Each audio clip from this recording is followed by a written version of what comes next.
This is the Federal Mobility Policy Update with Ben Holland from RMI, Beth Osborne from Transportation for America, Martha Rosowski from the Mobility and Access Collaborative, and Daryl Young from the Summit Foundation. This week, we'll talk all about induced demand, when building more highways means more traffic and more climate pollution. We'll also review the hot new tool that calculates induced demand. We'll cover how highway designers ignore these factors and the role that foundations can play to halt unnecessary highways. And stay tuned to the end when we'll share a humorous look at induced demand. All that and more on this week's edition of the Federal Mobility Policy Update.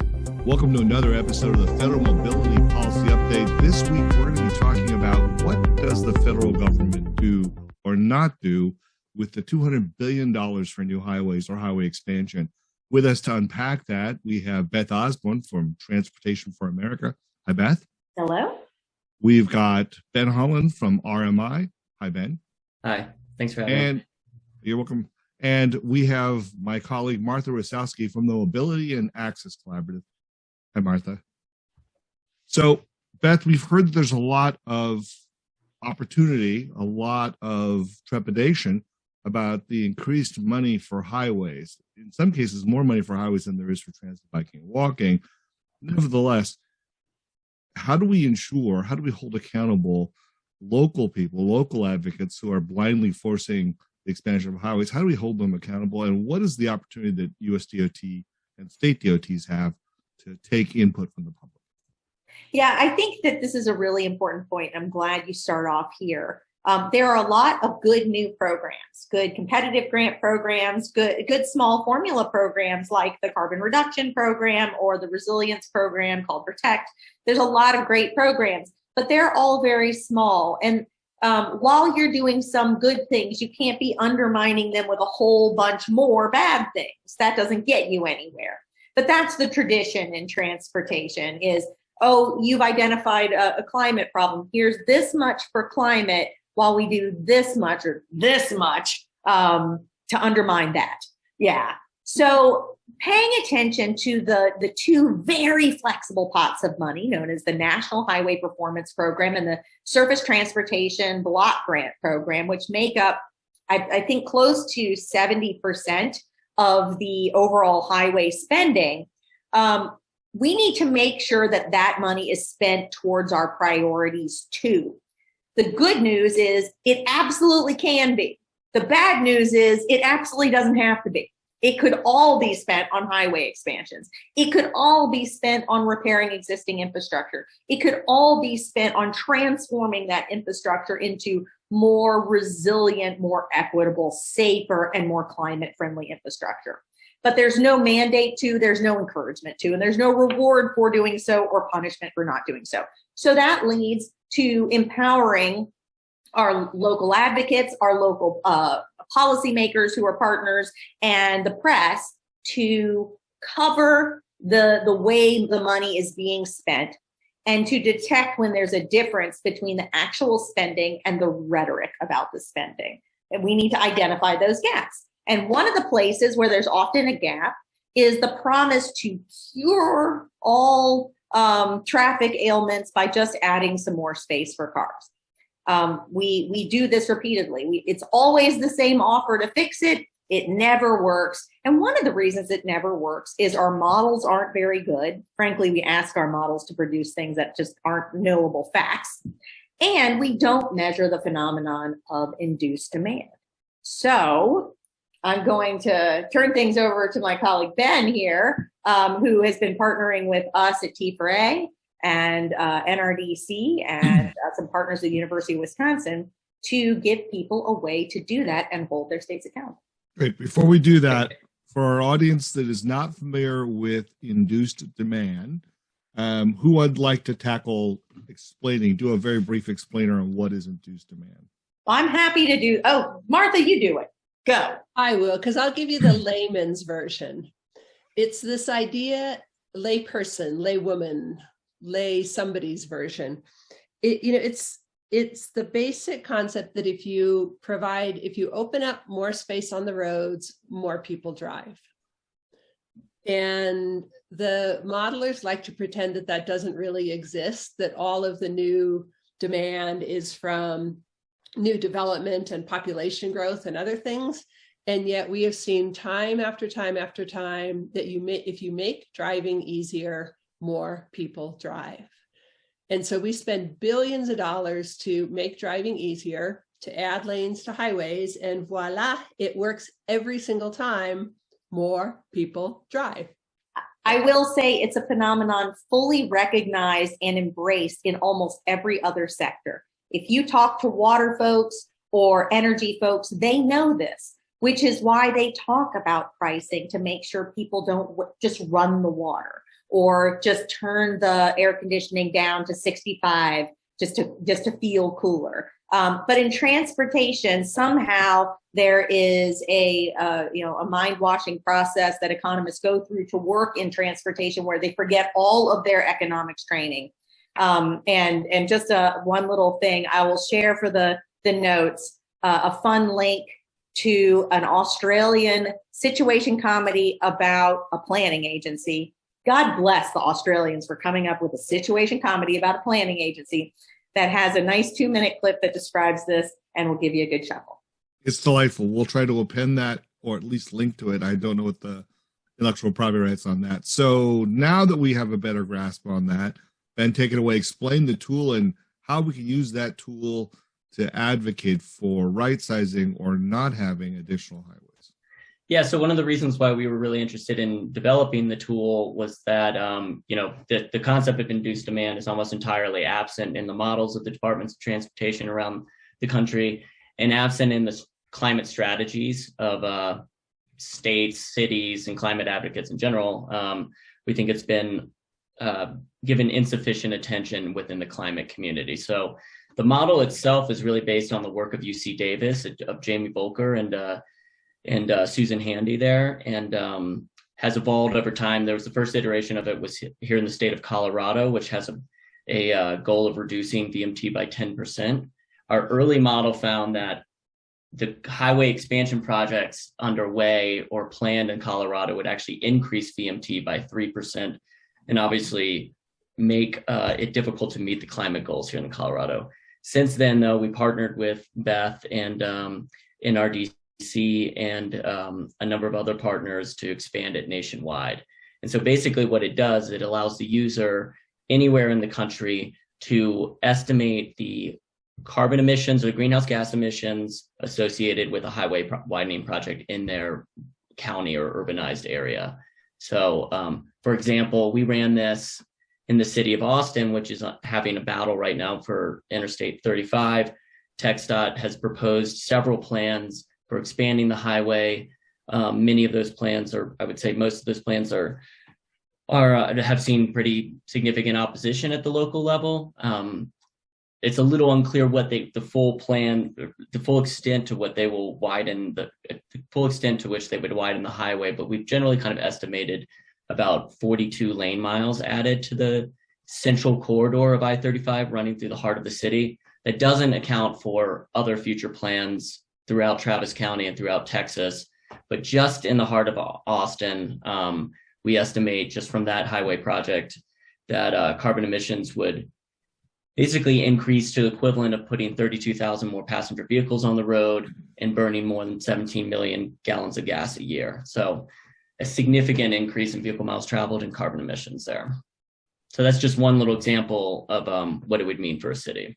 So for a city that is pledged to reduce their carbon footprint, to reduce the amount of GHG that they're using, and to reduce VMT, which stands for vehicle miles traveled, this tool brings in sharp focus the reality of the decisions that are being made on an incremental, nevertheless massive basis, right? Is that what the hope is? I know that T-Fray was part of that. I know that RMI was part of that. This is a tool that any citizen can use. Is that right? That's right. And I think just recently we've seen, I'm pretty optimistic about the response it's gotten.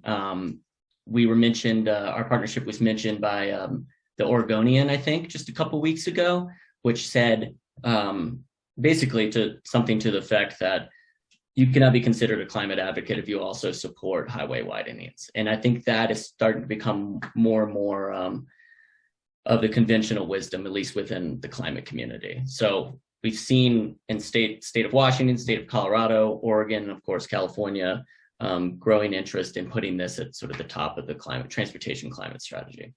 You know, one of the things I really like about the tool is that it's simple to use, relatively simple. It's online. You just go to it, you choose what state you're in because it's state specific. You choose your region, you add the number of lane miles that a project will be adding, which I will say is not easy to find. They don't really advertise this. You have to poke around to figure out how many new miles of lanes. You know, it's 2 lanes in each direction for 10 miles, add them up, stick them in the calculator. But what it does is it puts those numbers in the hands of advocates. It's easy to explain that this tool is based on the history of all of the other highway widenings. You know, you add 1 mile of highway lane, you get a 1% increase in traffic. They call that a 1-to-1 an elasticity coefficient of 1, I think. And but by the advocates being able to come up with these numbers and share them, it really changes the dynamics with the state DOTs and with the planning processes, where they generate these big numbers out of these black box models that nobody knows what they put into them. Nobody can really interpret what comes out of them. And so by putting these numbers out there, then it forces the DOT to actually try to explain why these numbers are wrong, why these numbers don't jive. When we looked at the difference between the numbers from the RMI model in Colorado and the numbers that were coming out of their highway expansion projects, you know, what they estimated, it was like 10 times as much coming out of the RMI model than what their models are predicting. So there's, you know, something's rotten here, and it's not this new tool in terms of modeling. I think, as Beth says, the models are crap. There's a great chapter in Chuck Marone's new book called "The Models Are Always Wrong" or something like that. And it doesn't even get into induced demand. It gets into other problems, but it is exacerbated by the fact that no one has to acknowledge this phenomenon that we have been aware of for a century. And we don't go back and check. After they build the highways, there's not this regular continual improvement practice of, okay, our model said this. What did we actually see 5 years down the road, 10 years down the road? Maybe we should change the models. Yeah, not only do we not have to grade our papers, our own papers, no less, but if you get it wrong, it's an excuse for you to get more money because you still have a problem. And you can see it play out in real time too. I mean, you can go to TxDOT's website and see the congestion numbers. I believe it's TxDOT's website, but you can see the congestion numbers for the Katy Freeway after they expanded it. And you can see that those numbers rise immediately. And I think our model assumes that all of the gains, all the congestion mitigation gains achieved through widening a highway will tend to be erased, based on the research, tend to be erased between 5 and 10 years. And that's important because, you know, we're at a point right now where from a climate standpoint, climate advocacy standpoint, those 5 to 10 years are crucial. You know, every single environmental organization on the planet right now, most of them are sort of aligning around this IPCC goal of limiting warming to 1.5 degrees Celsius by 2030. So it's a limited amount of time to make a real difference. So let's talk a little bit about the deployment of the tool, advocates, and what philanthropy can do to support them. The three of you have worked with a variety of advocates around the United States. My sense is that those advocates are under-resourced. They are volunteers largely. They do not have the technical experts. This tool goes a long way in helping with that, but they don't have necessarily the lawyers or the communications teams available. Talk about how this tool can help and how philanthropy can help further impact the results from that tool and try to get state DOTs and other people who are advocating for more freeways and highways to really come to grips with what they're really trying to do. Who would like to tackle that? Martha, you want to start with, because you work a lot with grassroots groups, tell me a little bit about what they need, what can philanthropy do to help them? I think most of the philanthropic community understands that resourcing grassroots groups is the top priority, to push for change, to organize, to support change at the local level to support the proposals at a federal level for change. So it's, I think that's job one. I mean, certainly we need to support work by groups like RMI, better tools, the great policy work that Beth does as well, and build this grassroots network and put better tools into the hands of the grassroots network. There's increasing interest in what can we do to stop highway widenings, because I think our community has put a lot of work into making transit, walking, biking work better. And yet every time we widen a highway, we're completely undermining that work that we've done. We're making driving easier, and we're doing that more quickly with significantly more investment than we're putting into making the alternatives easier. Well, and Martha, it's not just that we're establishing barriers to other people's movement, because and we have been willing to tolerate it because in theory we're making someone's trip better. But in reality, we are spending a lot of taxpayer dollars to make a driver's trip better, that actually makes a driver's trip worse and makes everybody's travel, driver and non-driver alike across the corridor worse. And so it's a lot of money to get a lot of bad results, even on the things that the states are measuring. So we want to be able to give people information to undermine the claim of the benefits, and then to be able to translate it into the other priorities that are often left out of the conversation. There are some things that have to be done at the grassroots level. They're the people with the local contacts. They know who the best spokespeople are. The message matters, but the messenger matters. They're the ones who know that. They're the ones who can put together the coalition. They're the ones with the relationship with the local press. I mean, everything that goes into putting a strong coalition and making an argument locally is reliant on those local advocates. But if they have to each individually create the shift calculator, then we're done. Then we lost. So there's some things that groups like, RMI and NRDC and Transportation for America and NACDO can do to arm them so that they can focus on what they're good at, and they can be supplied with the information that makes them even better. One of the things that we're interested in seeing for this calculator, but seeing it evolve into, is to also incorporate air pollution data and other issues that are, I guess, more salient for people on the ground. The carbon emissions information is, I think, really helpful for the advocates, but we recently participated, Transportation for America and RMI participated in a workshop that Front and Centered in Disability Rights held in the Seattle area. And they're actually training advocates up on the tool right now to fight the highway expansion projects there. Because, you think about the trade-offs of the billions of dollars that go into highway expansions, just as Beth was saying, and how that could be used to allow, disabled people or those that cannot or choose not to drive better access to sort of those critical amenities. We'd like to get the tool to basically incorporate some of that more of that information. Well, and I should point out that we do have a handful of states that are very interested in taking this work and turning it into something more state-specific and something that they can utilize. So we've kicked off a conversation that will allow those states that want to do the right thing to get a jump start on doing that very thing. And we're now starting to work with them to make those adjustments and to make it something they can own and improve through, out future years, which is exactly the system we want. So this is beautiful because it can be an inside-outside game. We can work with the coalition of the willing, and for those that are unwilling to acknowledge it, we can hold them accountable. Yeah, so Ben, let's talk a little bit more about deployment, that you put this tool out to the world. I saw, a lot of folks on Twitter were posting what had come out of it. What comes next with this tool? Well, that gets to some of the philanthropic discussions as well. We'd like to get the philanthropic community more involved in expanding this tool and get it into the hands of more advocates. Because, it made a lot of noise in the beginning, but, now, it runs a risk of just kind of being this static calculator that's used by like a handful of sort of transportation wonks. So I think we're really interested in working with more state and local advocacies to get this tool into more hands and and getting feedback from those groups on how to improve it.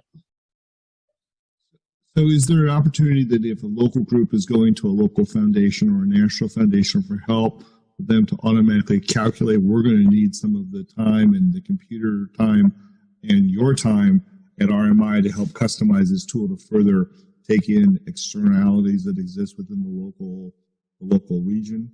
I mean, there's not just that. One thing that would be very helpful is to look at the state's plan for spending. You know, this is something RMI did when they first took a step into this area by themselves, frankly. They really pushed the rest of us to get involved for Colorado. But they didn't look at one project. They looked at the whole suite of projects. We could be doing this in more places, but that takes some real, shoe leather work. There's some time that goes into chasing down every project to see how many added lane miles there are. And that could be done. I mean, that could theoretically be done in 50 states with the proper funding.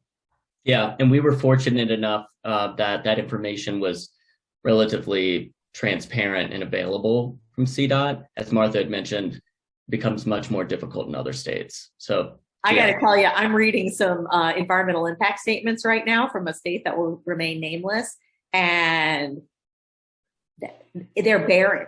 There's no information about these projects. I can't believe, I hate to say this to my friends that care about NEPA, what a joke this process is. They don't have to claim anything. They put almost no data in it. So, to go to a state like that that's been able to get away with these information-free EISs for decades, it'll be much harder and take a lot more work. Is there an opportunity for a legal team that can come and challenge the legality or the fullness of those EISs, environmental impact statements?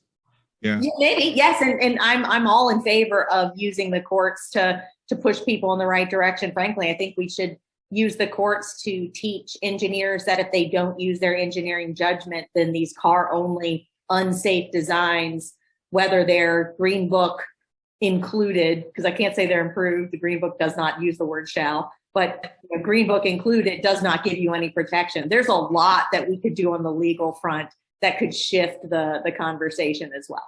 Can you speak to why? Go ahead, Martha. Oh, I was just going to say there's interest from lawyers working at nonprofits of like, what's the playbook? Tell me, the 10 ways to go after this transportation board, this thing, this huge lumbering bureaucracy that just keeps moving. It's really, really hard to figure out how to slow it down or redirect it. And there's so many decision points, and it's really complex. And so I think just, arming more of our lawyers, I mean, that's one of many things on our to-do list is, what is the playbook? How do you, NEPA, Title IX, what are the Title VI? What are the opportunities? But opposed to the board, resistance is not futile. We should absolutely resist. Resistance is not futile. And okay, can I make one more rant before I turn it over to Ben? Sorry. Sorry, keep interrupting. You cannot find the number of how many lane miles we have added across the country in the last year, in the last 5 years, in the last 10 years. You would think that would be available, that somewhere we would be recording this, and you can't really. No, there is information available through FHWA, but you have to make a bunch of assumptions because they report center line miles. That's the center line of the roadway, and it's the same number of miles whether you have one lane on both sides or 2 or 3 or 6 or 20. Yeah. So if you do an off ramp or you do a side, road that's one way, it doesn't count. Is that what you're saying? No, that will have a center line as well. Oh, okay. But it's just like it's the miles of the road rather than how wide it is. There are ways that you can make assumptions around that. All of our reports require that because that's the way we report things. Ben, you wanted to make a point. Well, I was just acknowledging again that this model alone, I don't think will be capable of stopping highway projects. And I was actually going to just ask Beth for her kind of insight into what it takes, for instance, to get USDOT to stall a project like I-45 in Texas. I mean, it's really hard considering the fact that the legislation really gave them no additional authority.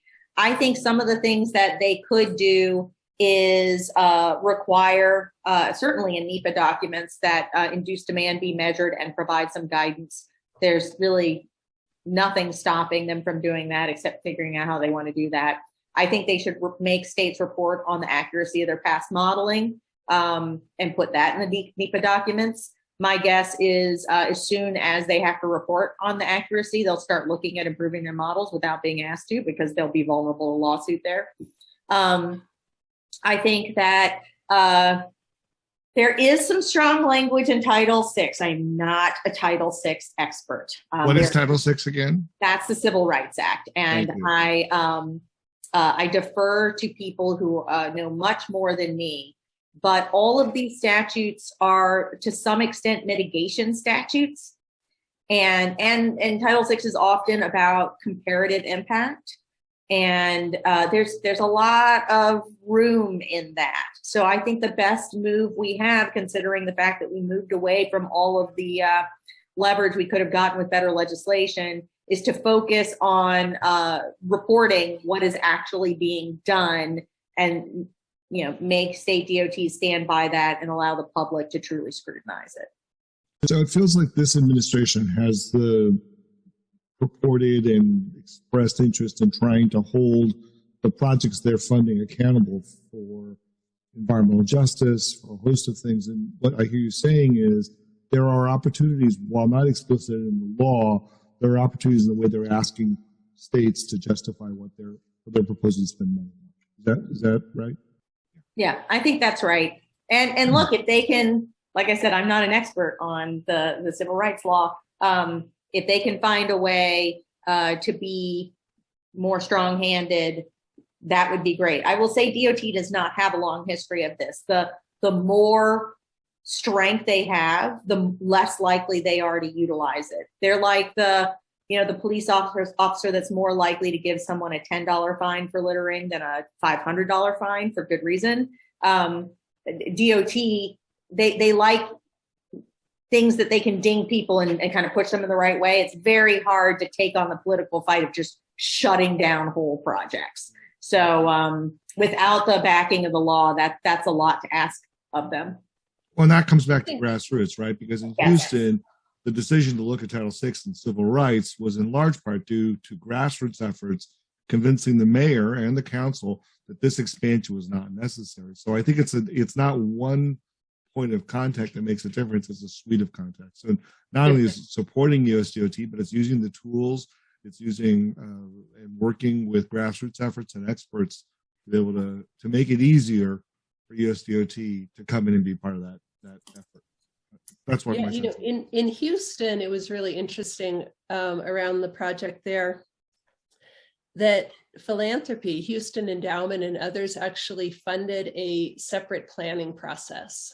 The state DOT was doing their whole planning process, and the philanthropy helped to fund a different planning process that involved the city, that involved the community groups, that involved everyone, and really came up with different outcomes, mobilized in a whole new way. And that provided, a standing to be able to challenge what the state DOT was doing. So kind of, they sort of mimicked the whole planning process, but did it with, I think, with more openness and intention to really truly understand the impacts of the highway widening.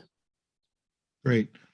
I think we are at time, so we are going to have to end this conversation, sadly. We can have more conversations about this in the future. And we're going to close this out like we always close this out, with a somewhat inane or somewhat unusual question. And given the fact that Ben and RMI and T4A and NRDC and others have helped put together this great tool, beyond this tool, what is your favorite tool? And I'll go ahead and start by saying my favorite tool is the impact wrench, because it's all about impact. And I'll now toss it to Beth. What is your favorite tool? Well, since we're in the holidays and cooking a lot, it's an immersion blender, which I have found is useful for making everything from whipped cream to smoothies and all kinds of other exciting things. Okay. Martha. Oof. We've been replacing our carpet with waterproof cork flooring. It's a big project. I think I'm most enamored right now by the jigsaw. Cool little tool that lets you do really precise cuts and get where you need to go. Great. And Ben, what is your favorite tool? Beyond the calculator. Yeah, right. I guess lately it would be my electric bike. I mean, it's funny because we've been talking about all these non-technological solutions or alternatives to electric vehicles for, fighting climate change, but I went a different route, decided to just modify a current bike. So purchased a battery and hooked it up, and works quite well. That's great. So the battery is the tool. The battery is cool. Yeah. Cool. That's cool. Well, we want to thank everyone for joining us. Beth Osborne from Transportation for America.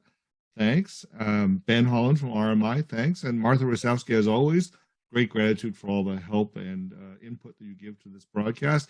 If you like this broadcast, like it and subscribe. We'll be coming up with another broadcast very soon. Thank you for joining us, and we'll talk to you very soon. Bye-bye.